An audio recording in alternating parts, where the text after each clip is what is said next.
สบายดีทุกๆคนพบกับบาทาวอดคนอยู่สวนโอกาสที่ลูกเอาหากหญ้าคิ้วไปประกอบหากหญ้ากกหญ้าคิ้วผู้บางคนก็สิเอิ้นกกหญ้าพลังผู้บางคนท้องถิ่นแต่ละท้องถิ่นก็สิเอิ้นหญ้าพี่น้องคนไทยสิเอิ้นหญ้าสาบเสือแต่ท้องถิ่นบาทาวอดสิเอิ้นกกหญ้าคิ้วเด้อพี่น้องเด้อต้นหญ้าคิ้วนี่เอาหากเด้อพี่น้องเด้อสรรพคุณคุณประโยชน์ก็ดีหลายอย่าง เอาหากกกหญ้าคิ้วนี่นะไปประกอบผักหญ้าตัวอื่นก็ได้เด้อพี่น้องเด้อนี่เป็นยาดีกระเพาะที่เป็นห้อนเป็นแสบเด้อพี่น้องเด้อเอาไปต้มกินใส่กับหญ้าค่อยงูกับกกอันนั้นเครื่องตาป้าเครื่องหมักเมื่อยเครื่องหมักย่างเด้อผู้ใดที่เป็นกระเพาะผู้ใดที่เป็นเบาหวาน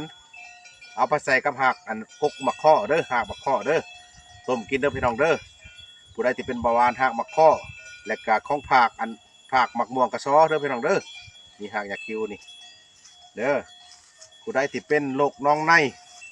ลงขาวเอาไปใส่หักยาคัดยาฆ่าหญ้าคมแฝกหักหญ้าคมแฝกเด้อพี่น้องเด้อดีหลายอย่างผู้ขามาแนะนำให้รู้จักน้ำกินน้ำใสเอาไปกินไปใส่เด้อพี่น้องเด้อหากินหาใส่เอาแต่ละท้องถิ่นเด้อพี่น้องเด้อผู้ขามาบอกมากล่าวเป็นวิทยาทานอาบุญอาคุณนำกันเด้อพี่น้องเด้อ